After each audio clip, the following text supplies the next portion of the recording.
in the world. Thank you, Ray Curry, president of UAW. If you're here, Ray, I was in with you. It's good to see you, pal. And I also want to thank the leaders of the big three companies for being here today. Mary Barra, she General Motors.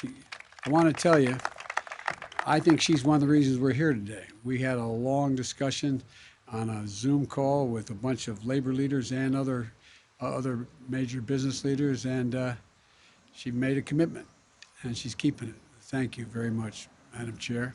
Jim Farley of Ford. And by the way, my dad was in the automobile business. He sold Fords for a while, but mostly General Motors products. But you see that sucker over there? 0 to 60 in 4.1 seconds. It's all electric.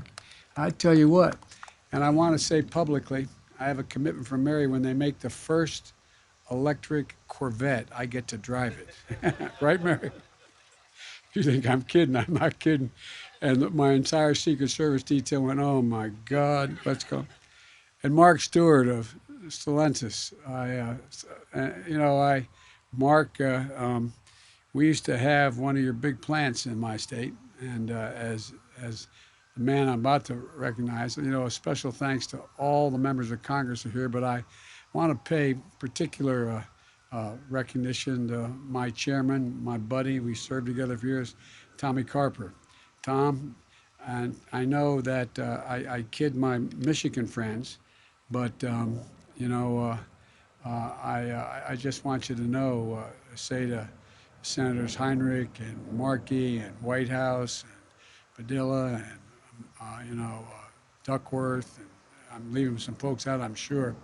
Representative Kathy Castor, and the Michigan delegation that's here today. Debbie Stabenow, uh, Senator Gary Peters, Congresswoman Debbie Dingell, who is automobiles, and and Dan Kildee. But I want you all to know, I remind the Michigan delegation of this. It used to be when I was first got elected, Deb, and I used to tell your husband this as well. We had a higher percentage of auto workers in Delaware than any state in the union, including Michigan. Now, the fact we had a very small population, and we had almost 100,000 auto workers in our states, counting the Autolite and others, was had something to do with it. But I just want to be very straightforward. UAW brung me to the dance, as they say. And I also know we're missing someone truly special and a dear friend of all of us, Senator Carl Levin, who passed away last week. Carl and I served together for 30 years in the United States Senate together. He was one of the most, I think all my colleagues in Newham will attest to this, one of the most honorable people, most decent people I've not only served with, but I've ever known. He was a tireless champion of the American worker and the iconic American automobile industry. And so he embodied everything that his beloved Michigan and our country represents: respect, dignity, pride in the nation, and pride in what we built. And so today, labor and industry, state and local leaders, are all working together to write the next chapter of the American story. As I've said before, we're in competition with China and many other nations for the 21st century. To win, we're going to have to make sure the future will be made in America. Back in May, I toured the Ford plant, as I mentioned, a state-of-the-art facility in Dearborn, where the UAW workers like Bernie are building the first ever all-electric Ford 150. And as I said, the best part is I got to drive it. It's incredible, and just like the other vehicles that are behind me today. They're a vision of the future that is now beginning to happen, a future of the automobile industry that is electric. Battery electric, plug-in hybrid electric, fuel cell electric. It's electric, and there's no turning back. The question is whether we'll lead or fall behind in the race for the future. It's whether we'll build these vehicles and the batteries that got them to where they are in the United States, here in the United States, or we're going to have to rely on other countries for those batteries. Whether or not the job to build these vehicles and batteries are good paying union jobs, jobs with benefits, jobs that's going to sustain the continued growth of the middle class. They have to be. They have to be made here in America. Right now, China is leading the race. It is one of the largest and fastest growing electric vehicle markets in the world. And a key part of the electric vehicle, to state the obvious, is the battery. And right now, 80% of the manufacturing capacity for these batteries is done in China. And here's the deal.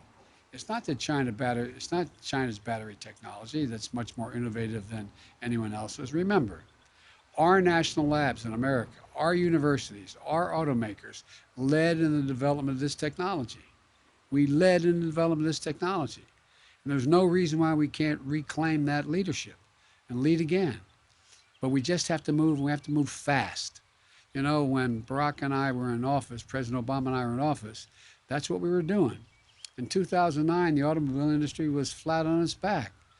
We were told that we'd never be able to sell American-made cars at the same rate as we did before. But we didn't listen to the naysayers. We even had some in both parties who didn't think we should, quote, bail out the industry, if you remember. Well, we bet on the American worker, and we extended a lifeline, and they stepped up, made sacrifices to do it, and we've saved more than 1 million jobs in the process. Working with the auto industry, we set fuel efficiency standards and provided incentives for folks to buy fuel-efficient vehicles. Through the Recovery Act, we made the largest investment in clean energy and battery technology ever made. And then the previous administration came along into office, and they rolled back the standards we set. Despite bipartisan support for consumer incentives, they also let the federal tax credit expire, penalizing auto workers who were at the time selling most electric vehicles in the world, in the United States. They announced Infrastructure Week. They did it for every week for 4 years, and not once got anything done. Not once. Folks, the rest of the world is moving ahead. We've just got to step up. Government, labor, and industry working together, which you're seeing here today. We have a playbook, and it's going to work. Today, I'm announcing steps we're taking to set a new pace for electric vehicles. First, I'm following through on the campaign commitment to reverse the previous administration's short-sighted rollback of vehicle emissions and efficiency standards. I'm doing so with the support of the auto industry, the automobile industry. Today, the agency and the Department of Transportation are unveiling proposals to do just that. These agencies are beginning to work on the next round of standards for a broad class of vehicles, for cars, SUVs, pickup trucks, medium and heavy-duty vehicles. Importantly, we have announcements today from automakers representing nearly the entire auto industry market who have positioned around the ambition of 40 to 50% of all vehicles sold by 2030 in America being electric. This is a big deal. But to unlock the full potential, we have to keep investing in our workers and our manufacturing capacity. And that's what our Build Back Better plan is all about. It's about leveraging once-in-a-generation investments in a whole-of-government effort to lift up American auto workers and strengthen the American leadership in the world in a clean car technology, trucks, and not just cars, but trucks as well, and buses. You know, that's why today I'm signing an executive order setting out a target of 50% of all passenger vehicles sold by 2030 will be electric, and set in motion an all-out effort. That's why, along with the members of Congress here today, we're working around the clock on the Build Back Better plan, which does 3 critical things. 1, it transforms our infrastructure. We're going to put Americans to work modernizing our roads, our highways, our ports, our airports, rail, and transit systems. You know, that included putting IBEW members and other union workers to work, installing a national network of 500,000 charging stations along our roads and highways and at our homes and our apartments. 2, we're going to boost our manufacturing capacity. The Build Back Better plan invests in new and retool facilities and employs workers with good paying wages, good jobs. It grants to kickstart new battery and parts production, loans and tax credits to boost manufacturing of these clean vehicles. And our Build Back Better plan makes the largest investment in research and development in generations. This will help innovate, manufacture, and build the supply chains for batteries, semiconductors, And those small computer chips and electric trucks and cars are going to be even more reliant upon as we move forward. Never again should we be in the situation we face today with a semiconductor shortage. And we know these kinds of federal investments, we know that they work. It was the Defense Department and NASA that got the modern semiconductor industry on its feet decades ago. Our own Department of Energy pioneered and transformed the battery industry where Barack and I, when we were in office. And with the help of the Recovery Act, grants and loans, battery prices dropped 85% because we were forward looking. We need that same mindset today. Thirdly, support of consumers and fleets. That means purchasing incentives for consumers to buy clean vehicles, union made right here in America, like the ones championed by Debbie Stabenow and Ron Wyden in the Senate, which provides $7,500 basic credit, $2,500 credit for vehicles made in America, and an additional $2,500 credit for union-made vehicles. That means spurring demand by converting the federal government's enormous fleet of vehicles. We have over 600,000 of vehicles, we have a lot of vehicles, 60,000 of them, I should say, into an all-American made clean vehicles. So that's what we're going to do as we roll out and get rid of the existing fleet. We're going to support the electric transit system as well and the electric school buses. Look, and there's one other thing we have in our playbook that will help us outcompete other nations: the American worker. The American worker. I really believe this, and I know you guys do too. The American worker is our ace in the deck. Now I know many of you watching at home are like the folks I grew up in Scranton and Claymont, Delaware. They feel left out, left behind in an economy and an industry that's rapidly changing. I get it. I understand it. But we're going to leave no one behind. Nearly 90% of the jobs created in our infrastructure plan do not require a bachelor's degree. And when we invest in our infrastructure, we're going to buy American products, American materials, and services from American businesses made in America by American workers. And we're going to do everything in our power to encourage and protect the right of workers to unionize and collectively bargain. The bottom line is, we are proposing a blue-collar blueprint to rebuild America. That's what it's going to be. And we need automakers and other companies to keep investing in America. We need them not to take the benefits of our public investments and expand electric vehicles and battery manufacturing production abroad. We need you to deepen your partnership with the UAW, continue to pay good wages, support local communities across the country. That's why I'm so proud the UAW is standing here today as well. It's why I'm proud that the three largest employers are sitting here and their sights are set not only on electric vehicles, but on expansion, expanding union jobs, expanding the middle class. It matters. You know, in the spring, I kept my commitment to convene leaders of all the major economies in the world it was not in person, but we did it on a Zoom call with a whole bunch of folks, including the heads of state of China, India, Japan, the European Union, for a meeting hosted in the White House on the most consequential issues facing the world. And the agreement is the climate crisis. And I made clear what I've long believed and I think of when I think of the climate crisis. Beyond the devastation of the lives and livelihoods and the health of our very planet, when I hear climate, I think jobs, good paying union jobs. I wanted the world to see there was a consensus that we're at an inflection point in world history. If we act to save the planet, we can also come out of it better. We can create millions of good paying jobs that generate significant economic growth and opportunity, and raise the standard of living for people not only here, but around the world. But I also wanted to put the world on notice. America is back. America is back. We're in the competition for the 21st century, the future that will be built right here in America. Let me close with this. Our economy is recovering. In 6 months, we're seeing the fastest job growth on record at this point in any administration in history, the fastest economic growth in nearly 40 years. And we've shown each other and the world that there's no quit in America. None, none, none. And it's never, ever, ever been a good bet to bet against America. We are the United States of America. There's not a single solitary thing, nothing beyond our capacity to get done when we do it together. We have to act, and that's what we're doing today. And again, I want to thank the CEOs of the automobile companies, and I also want to thank all the auto workers. Thank you all for being here today.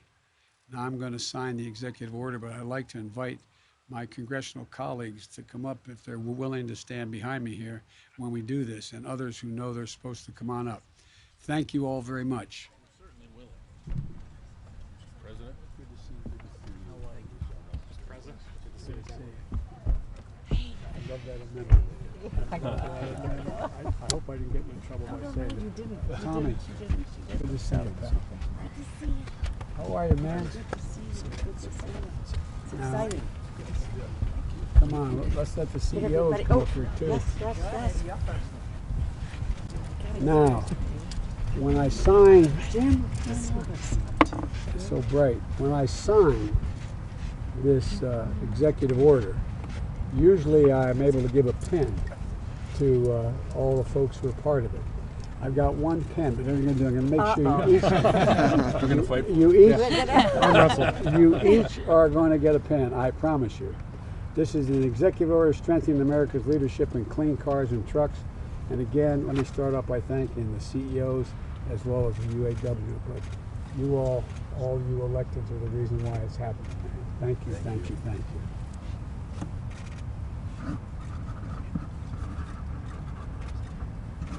All right. All right. Thank you, thank you, thank you. I'm sorry I didn't sit out here, but I was on the phone. No. Oh, just for this morning. Yeah, I just The big it just commitment, happened. 50% of the I was U.S. on a camping trip. Grandkids and his kids. It really is.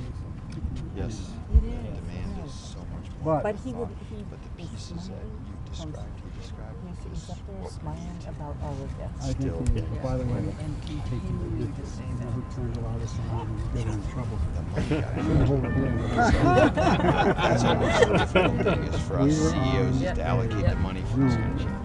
I think you were on it as well. We're gonna make sure we get with labor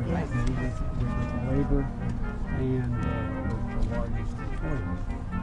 And Mary had a lawsuit against California for the standards. And, no. I didn't surprise her. Oh, We went through the whole thing, and Mary started, we got to blame her for that. Mary said, look, the next day she picked this phone and called California and said, we're dropping the suit. We're dropping the suit. And made a commitment to me. We're going to go electric. Change. Everything we're going to change. So, as you say, in my Irish Catholic household, Mary, quite contrary.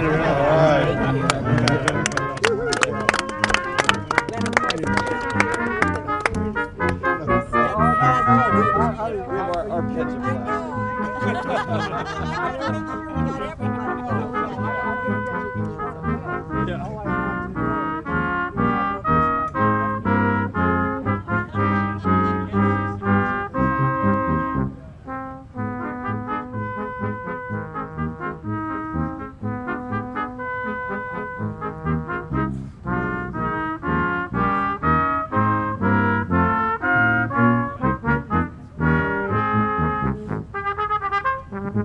Thank you.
Ladies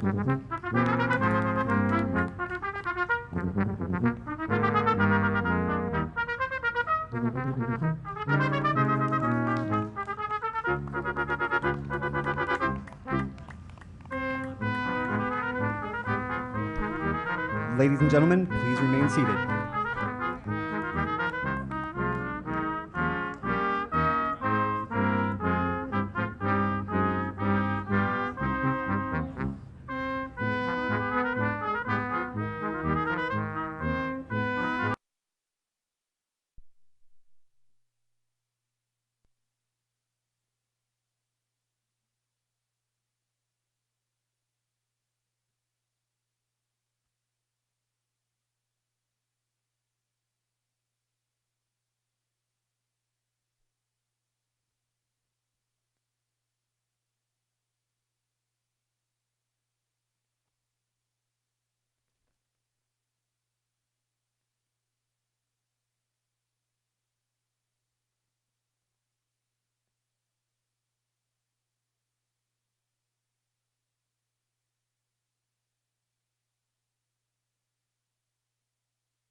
Ladies and gentlemen, please remain seated.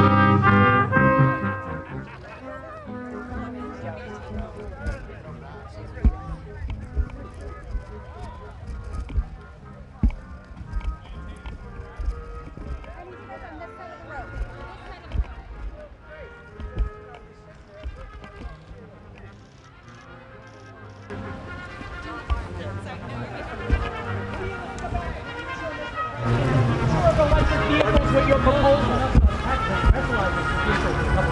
Well, that's a good idea, by the way. I think. I think that's a good idea. President Biden, are you don't going think to... part just help the driver. There's lots of times people have a couple drinks and don't realize. There's thousands of cars in lots around the country lacking chips, Mr. President. I know they are. That's why we're going to invest billions of dollars in bringing chip manufacturing to the United States. A bipartisan effort that we've gotten done. It's going to work because we can't afford. For example, we got the chair of the board of Ford here somewhere. They had to slow down production because of the lack of chips. It's a gigantic issue. How much do you Governor DeSantis, who is using your words about don't be in the way, and he's saying I am in the way to block too much interference from the federal government. Your response, Mr. President? Governor who? DeSantis. Why is How should California's 2019 framework influence the executive order that you signed today? Well, I think the framework was really helpful. And the reason I say that is that, initially the industry was opposed to it. And we literally sat over the EOB, and I had 5 of the largest corporations in America, with Mary Barry representing General Motors on the screen. You've been there with me when I've done this. And 5 major labor unions. And when it was all over, Mary Barry called and said, I'm going to withdraw the suit against California. They were suing California to say you can't have a higher standard than the rest of the nation, which was what the last president did. He eliminated the standard. And she said, I'm going to drop the suit and I'm going to go electric. And we got the IBW involved. And the biggest thing that's happening here is there's a realization on the part of both labor and business now that this is the future. We can't sit by. Think about the battery technology. Most of that research and development occurred with the United States taxpayers' dollars from the Department of Energy, the DOD, here in the United States. But we didn't take advantage of it. We didn't move on it. China moved. China now owns the market. So we just got to get back in the game. I would manage to moratorium constitutional, sir? How is it The constitutional? moratorium's not being held up. How is the in a eviction lot of moratorium constitutional, sir? I think it is, but there's a call. There are a number of constitutional scholars. I spoke to a lot of constitutional scholars. Let me explain last time why I did what I did. My greatest concern is I have three concerns. One, we have $45 billion sitting in state treasuries right now that were designed specifically to help landlords be able to not have to go bankrupt so that and keep those renters who couldn't afford to pay the rent because of the pandemic, because of unemployment being as bad as it was since the Great Depression. We gave it to the states and the localities to be able to keep renters in their homes as well as being able to continue to keep their business going. The court ruled and made it very clear, the Supreme Court said, you can't do that. You don't have the authority to do that. And although it was a 5-4 decision. I got on the phone and contacted a number of constitutional scholars I've relied on for years, beyond my own team. And there was a split. And the consensus of the folks that I have used the most said, we think you have the authority to do it, but in this court, who knows? Last point I'll make. So, what I decided to do, I did not tell the CDC. I made a commitment to you all. I would not tell the CDC what they should do, and I would not tell the Justice Department who they should prosecute. And I've kept that commitment. So I asked the CDC to go back and take another look at was there anything possible, and check with the legal scholars as well. Now wait a minute, they went back and they concluded that if we had a completely different change, we did not try to continue the existing moratorium.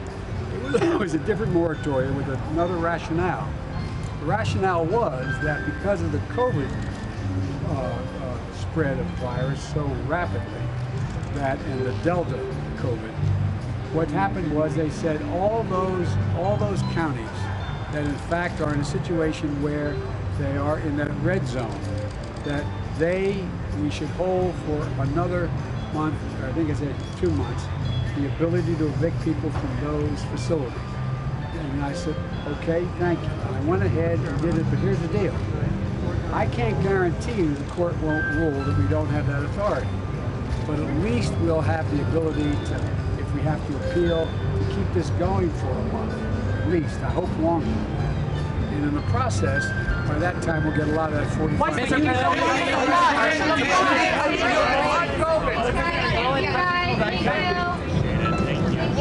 Come on, guys, let's go back this way. Come on, back this way, please. Into underneath, please. Thank you, Mr. President. Hey guys, come on, let's go. We're going back. We're going back to briefing room. We're not gonna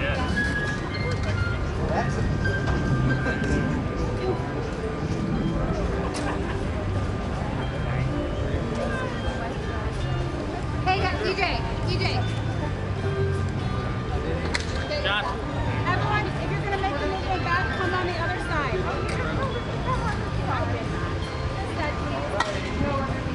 Go take a look. Hopefully it worked out.